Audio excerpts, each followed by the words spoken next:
sa bulu binaga tulanga na plama ni bulu binaga thauru bo ngone lewa ni sa bulu binaga ngone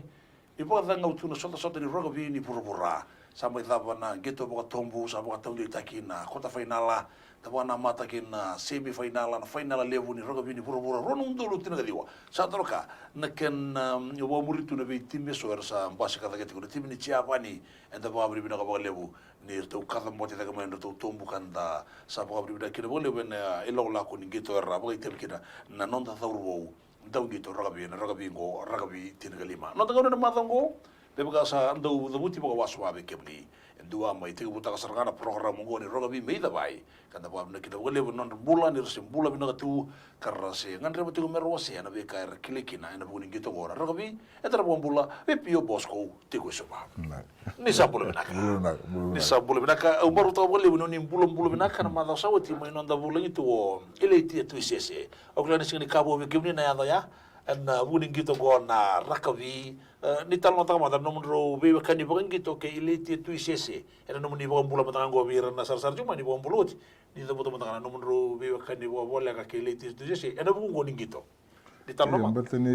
na anda ke mai bikilai anda bin resula gitu mala talam tanga lo mandara ninda usota tu suwa patake ni tasir se rewa ko da tira maka una anda bin resula ke mai kan ninda lang mai wango anda sangi mai sota tu ina timini biche ke na bin resula ke ali na koya de na senga ni kautama lo men timini biche lo men timini biche anda mai biwa kan serta dona mata buwaleu en ka yanda sa bin resula ki chunga ke anda bito butaki anda tu gore kona turang balabungor o tondre di koron rondo kona turang sama ilanga tu kai robua ni kanda anda kata gitu ani yanda mai watua na vilomani anda mai dakawati lomani timi ni kena mai anda mai dolata batake tu na ibu ni non tu bono ni ada non tu bono vich nang gitu liu na rakabi liu ke na rakabi na ngauno ni sambu klan ke na betura na no na mala ni buka matala na bada sauti ka ti kuda na ke na musiti ko na bonoviti ina bu ni gitu ko na rakabi iya batani liu au ka tu kitu sangito rasar tunga me na utu kitu na ni tundomo na tu na gitongo na rakabi ke na tungito taga tumbela tanar de non tu bonoviti saya ni kitu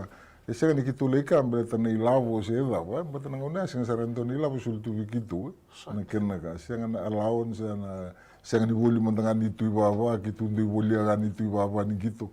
na ka tudo ya kitu ngitor lau tu ka mata sana ni tu bien gitu takatu na timini me kitu gitu na timini biti na kenna ka na dondomo lebu na dondomo lebu ni kenna ka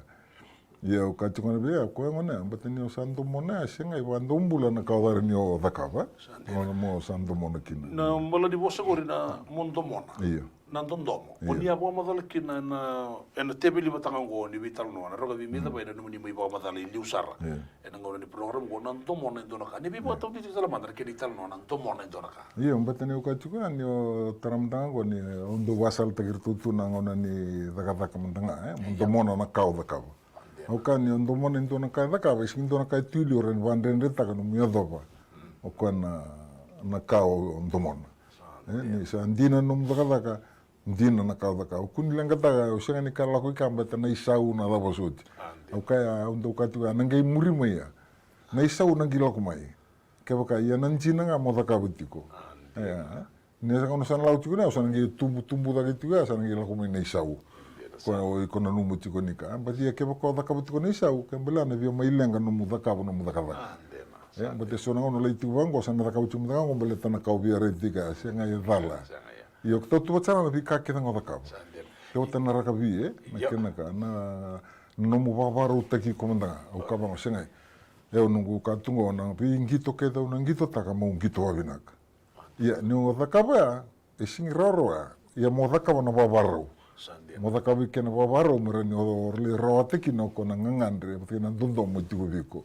na ka bula na tirin na kau ni tirin moda ka ni kena ka bato ka tu mango songo no man ni sawara ki coach nga mingeli da ka senga o coach na li da ka ko na team training na fitness na endurance ka ba no muiko kona basic na skills kom da uredi chungo talanga kona vangi Thangi mata-mata na thangi na laini ana individuals kria no muiko. Sandia. Mo practice ta ko no mo noiko. Ganaka. To botanaka. Bata ke bakasa o takawa pu yo le lumandara sa wana na busara. Ana na we. Iyo. Ke mambula nan dondo mo koni ka ti ngori e baka taka talanga. E ti talanga dei tabi mo na ngara mo go nguta ke na mo dondo. Mondo mo batani ndomo na ngona tiko naka ni ken ka tiko ko ndo tu ni tiko la langa ni ndo ka tiko ni ubando li ba madala una kani ndondo mo na ndo ka vira ko kana nga ka ba ngono su tumbukin mina kor yangai e nandomo ndondo singroro ni usan ndomo ndo na marame na kor na una me ba bimbi mi tiko na kor no ko ndo tal na kor mateni kam na lamun bakasa na marame tu na nganen Dena ni una la kor una badula ki ko na nganen Yo kai liwa so tau mbala bu so lengkalo ta ko siwai. Ya nandrendre asing taru bana ka no mun tomona marama. Ona la ko ba. Me sa la ko ba. Me kana ka do ka tibere. No ya dum danga ni bale asing ni le katubele bo ka katubele ka. Kana ka. Au ka ya nandom doma. Au bari ta kal tingin ka nandrendre ni le reda na marama nandom doma tiku ka asing taru ba. Nanong bia le reda mendanga na marama tomona. Ya pasar tu na bika ke ka ba. Naka ke da ka mani sa ndomo na tu na ka da ka sindo na kan rende tu lo mo gora ni rote ki mo le rota na ka mandre bu anda mo bri bina tigo bole buna itu tu ko ya kruto kana urutanga ni de boga samne no mundo mona na bikamo boga dora se ngola ngani da daka dan gitu sar mandaka tu ro tigo na bulangi no mundo mona ena gitu ko bata na bikaso mona boga rote ki kiri kina morra ni na somo kina na ngando gori sana ndo mo gori morra ni na boga rote ki ko bina kari kina na mo ba ko yango na mo bosota na bikan dendre na basi ko mai ke boga ko bina kata mundo na ndong gitu bina ka da boga bina kina bolebu pio bosko tu suba nanda fulang tigo nanda ngau ngoka roka vi me da bai na mo tigo na mada ngoka ro beta lo tikani rongone ngwenda ngau ni salabe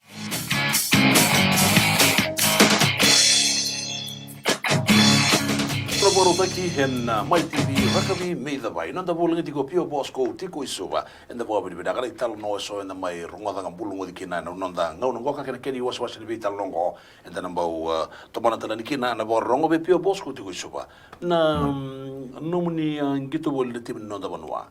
na tirga dio bitu blo bitu le yoni anga ngone mekina ena na tua mai ena non da banwa yo kemuni na lomuni ngona ya ni atu bol kirmi boy bonota yo wa buli tu mai ngilandi itu kana 19 bitu katul bitu kono onisa tokaro de sigleti blo bula se sember ya yo sa tokar na sigleti blo na so ko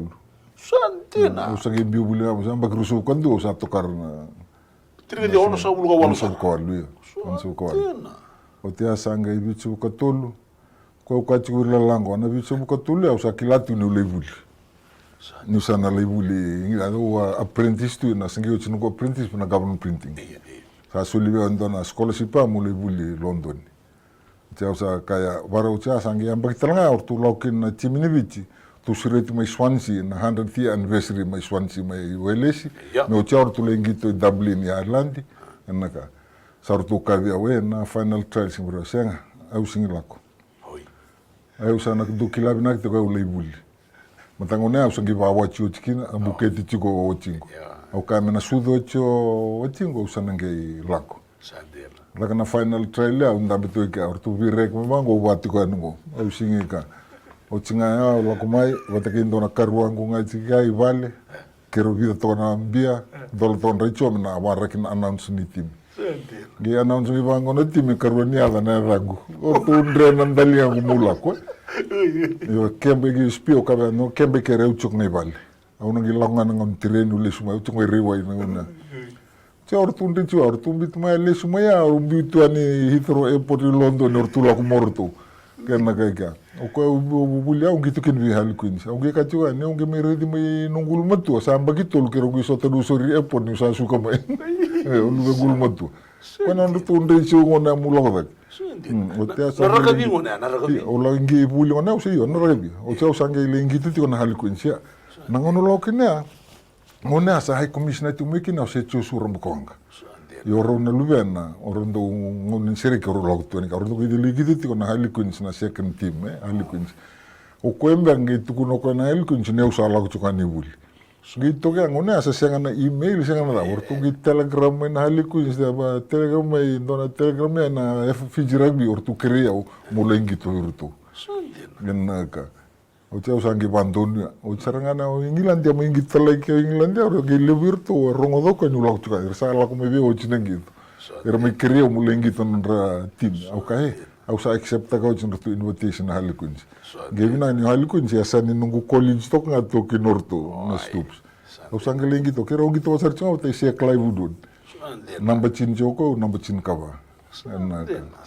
Sa final season ngone ortu sanga lako se klai budut mele bultali sangin recho mo coach mo lak mena winga mo mai face 5 mai face 5 ya o charga la 76 au lak mea kitu mai darum bega ile bura British lanja kitu weekly na gitu betul tunga mai sana iya batani shot batake na ka gile na invitation team se rendo surecho tu kina ki mlengi to batel tunga batel la lebu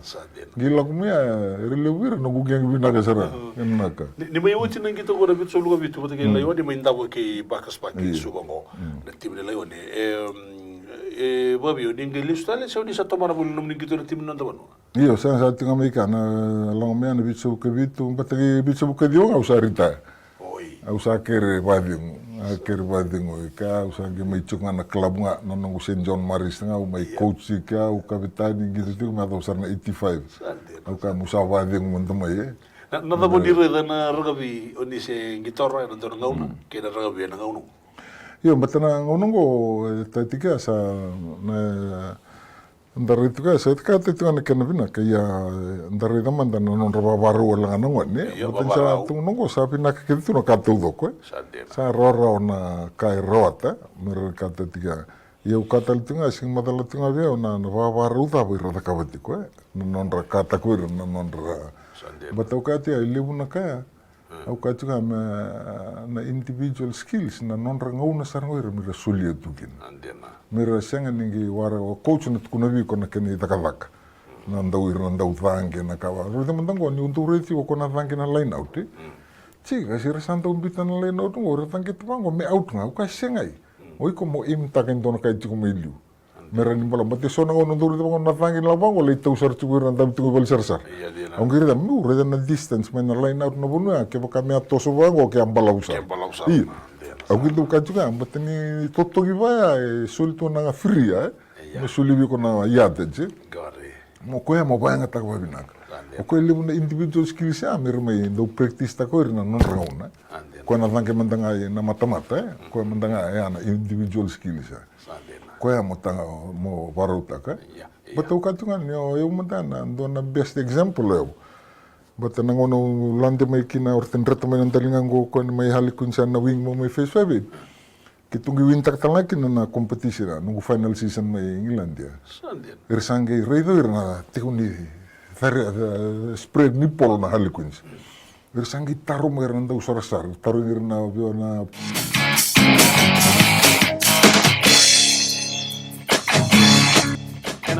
ragabi may lamay, di mo karami may lama taltuna vital noa, nanda bulangi pio bos ko tiko isupa, tok kana itala no enda romala, ena dona ngauna era ngito ragabi kina era ngumat tuota kana non rapaka tomo. Practice. Dori kina na iwasa di practice makes perfect. And the po bini binaka kina bakali waya, me bakara non ra itala no vi katarngone, rador bo ke bo ni sarapatu na vital longo sa ngau ni salen nanda bako ngeti ninda nguta tiko menda ngito ragabi. Nito bani ka ba kuno dor vital noa? Na bola ni sok di rugby no da banua sa Leoni Council se Leoni Council ni World Rugby e da probably da kina bolebu ni sa mai duran ro boga to dem baki di kala di rugby no da viti sa mai ndo to me leve to gani sa bo ro to nan to mondo to e bole sile si to monda na e fariu kina World Rugby na no ni rayana tikino ya iya ibina kana ka yandia na iliu talmutanga anda sarani kitu sakatal tuka bi ARB International Rugby Board sanda kitu katal tunga indi na ninde setu beni katel no tu sangi ortu member ni council iya gari ya ko ilua singa ya sanda unta sugur tu tal tunga oi bato komandan berna 2003 Rugby World Cup o batin no tu menglande o kile irtal tuan la iratu meka tuna ARB ma Irlandia o tia o kaka un resugur tu batan referee Sandena. Bato kawango reda nimber ni kitu lako na Rugby World Cup 2003 ni kitu bomber na utingo kitu kate aureda ortu lako in New Zealand na friendly game reda bango usara batugen ki bedega dona scrum daga to bolle sartunga nortule no to within out 22 meters mortu attack chuma in All Blacks o tinga collapse scrum tu da sar ngone baru da kina bango no kim sar sar to au sa ka ver kitu sar penalty try ngam sar nga da kina ka cross bango sulio ko vi New Zealand na penalty try au ka bango reda dona lenga tungo o na referee na numoiro kendo tu na tie two nations kento ulkau o tia one nation sira na vale ra ka be sing to tongita na vale kento da ka be tongita au bina ka tam do por to ke bito me via bos kunlanga gidak na 2003 World Cup ya santo sarana komite to ke kan do china vingi to referee ar ndo lang mai reida ndo tal no vira ortu sa ka wasar tu ana ken ka ni ken ko mtanga u thres da u kam na u threaten tagritu na Hong Kong seven kon tanga na referee ka au ka reda ke sa machungo kitu sana withdraw mai ka korto bos kunlanga kitu sana kata go kitu batayo don resukir tu sarti kon ayar bina guna beteni kenaga ni yo bamuta eso na lebuna isiva ni ba faro pataka sarti ngabirna bos ita ke na tukun vira bete sona kala ndo reida tu na kaya ni lenga chukumbeka Kebal na tamata beto kaya me tamata di bosa me tamata di vala taka tigo na me vala taka sarti na kenaka bete kero ilua kalwa pu kero kitu ilua kitu sale walu benga yo kero le ruanga kero taka betul na yo chali chatas iyo kona marketing na kawa pu untuk katinga singiroro sandena au indo mode tu bole ni wisi nga tu lokolom takile mundo ngibitu ya muli toki ba bet me kuni pile up naka ke siang ni kaya pile up ya singo ka baro no mjobe kenaka na boleh berano menit tu di bibang atau di taki me bakan ni sama level satu di council na ngau ngoka na Fiji Rugby Union kina World Rugby and the Bob Binaka ni Bob Madala sama Bob Madala kina na turanga chairman turanga CEO and na vital lo talanga na tebeli batanga ngora ka bibi dabai ya the Bob Binaka ni na vital longori esiado tu bana turanga una and the Bob Binaka ni Randame tu kenduar sa toro tri tu bosi uri Fiji Rugby Union dona ngauna kini Bob Madala ya and the sarong mata ni Bob Madala tikena and buku ngani kita ngona rakabi Ndero solo mantanga awari ke muni bolila ya ni tama ni atiko bolila ng gito biti bat kay na Maori All Blacks main tama ke ko isubo sa droga ng maraw blata ni may baka taw ditikin na nondaro bitalo nandon ngauna ni akay tiko na kenando bibi di tibi ni bonwo ngo biti ko endo may na bonwa sa may na lotu mendo bosa tiko birra tawro yo gi kendrosar ni gimi saktal dito na turang ang biyaka sa tabay mending boli melew ni lawlako ni Rugby World Cup ya do be kaya do tu sa rabo sa utina ta mata sa andu tu no tibo ba kan dia wana to no ni rai tibi no ta bonua ke na kena na numitiko na bonua viti io ko eu se do ka te na vida na bakisate undo ka tu na fari ortu sember ni bertu mortu na na undo basal ta tu ya o ka te na mandi ni vitu 17 vatikina 15 me kuni advertise tagi merani ortu reida vital no ta kam gele kre me kau mai ndua ira rokova nangone batea sa titu non to tito pavanua na vi rokovi to tani ni tungu no ka tungu ortu sara turanga lili ortu penne ira me manjetu ngai bosa tu manja bateni manja na ni to tumda na ni tungu no kindo ono kaloko na via ka na lutu ni ochi na lutu ya manja na non do bosa tu ko yo ko ngona ni do bosa tu manja mi rokova ira barong ke baka ukama ke ndumbi te ndur tu ke bosa tu na raitu ani sing barong ke baka sing rokova o ka du kuni advertise takin me ka undo ka tu me rtu ku vital no tanga de ni la ko le kri na la komai o ka reda manda na 2007 2011 na manja yo o faru di sera ni le kri au ke baka me advertise ta ke sing vi apply ne ken na ka bata me ni ko me na tamate ra rokova na nangone ta no tu to boni tu kia na ken na ka yo ko eu cretu que na que ko é very important but manje donde vaca le que vaca ko e no ko na visinga que non vaca ko na non ratu ira non ramburre na ka kana na discipline ka tudo ga ni manje na vila ko aqui na ka tudo vaca que do ko manje que vaca tu ko na ka tudo ko na time manje Dendua era sa waka nindaw dito na ngawno was a professional rugby players kla and dendua na sana ya saro ni control tagi ranga sa mani mo na kina mesa wila da mesa ka kuni do mai na mata mena panu se lutu sa ba magana ba nana no da mani mo badal ntikino e te ba wana ni se tal tunga ka ya no kento tu na ka banga na ka tu ka ta kento mir na ka ta me te ni bosa tu ka ndo na tamate ro ko ve ko tu ka na roro na ke na ye ke ngi ndo na tamate mulu me tu ka se sa ya ni roa sing roa ta ko ndo na ka yo kento tu ke bitali na buno tu ke na roko ti ko yo tamate roko na viruko na no tu to ni vanua tu ke se na singali Italia na buno no tu mekin ne kena ka era na ka na ndei chunga na no mundo kati ko no muito dele todo o bo bibina toto kani sana tiko no da sa da lande ba na professional rugby na ngongo e dona bosli bo bikinto ke ba metiko na bosa bo bonua sana total na toso daki e tuna kuneteni kina mena bi timitaleso non to proprio sa bo bi io ndine sera kona ka ambata ro ka tu na ka ne na do tu to witu ke esa kata gitu ni kena ka ko o ka tu ni na mirna bitu ngan tamate na roko sa boro mi da bono tor ngono ni bital longo na no ni tu ni be boga un geti be boga taun de taki be irana ngone rangito raga bitu be na ngau ngo so ba sa boro seni da tu kon terra ki sorna na magi bero ngoli pala na no ni boga sala be ira me blata na ken na morro ina ngito ngo na raga bi me baka intu na ngito ngo ni ndomona na raga bi se o kongona o kadian sa ambite ka mo na sulitu ano mjina tale na bono lau kina sive mina vina kanu mu ka da ka ba na ngi vina ka mai na kini sa uiko ni kena ka na ka ta au ka mo na kalunga tana ngo na ragavi sa anduna ka o na sa uburu ni lavo bai ta mer weekendo i bichi mundanga na kontara ke ko sa senta ka tu bala ni kena ka o koea mo kata tukina ni kata tu mundanga na ni 2007 na ubosa sargabir me beransia okay ready kamni nei lavo ni sa turtungo ni reda kentu banga taka ni lavo nge ngone usango le datal na da mando na board member kito lawo tu na colonial okay o chungo ndule re ko du investa ka num dilap kenaka kuni lang mai kena mai sindo na ka na ngana ragabi banga ngo eseng lagu tu no mbula todo ko banga una la no na gitu chukinike chor tu lagu tu le re ko nge yor lesme ange o chibango tu lo sa gire wa no ko na board member boss dona kana voli property re sa ka o ka ngori o ka no ka mortu ka te tia mero ni tu na ka o na kala le am da basal ta gire tu kin da basal ta gire tu na tu na non tu dorgo ni ken ka but ke sa no va mero ni bina kin vir tanga bina ka vir na ken ka no vole toka na itu tu be boka tau de te ko ya ndo poco bini bina ko levu en non ramai soli tu be kanda non da vola ngena non da ngona bora ta ki roka bi me da bai na mai tibi pio bosco tu suba sa boka bini bina te boka levu sa boka bini bina te boka levu no muni ngauna bina sa boka levu boka tu muni be ngauna bina ka tale no muni boka yo ta ko muni mai vola ngi ko ni program ngoni roka bi me da bai e boka ta ki bota mo ndu be bla ta ngito ngo na rakabi me ia dava nanga una katarava ni sana boro me dava tura non danga una goka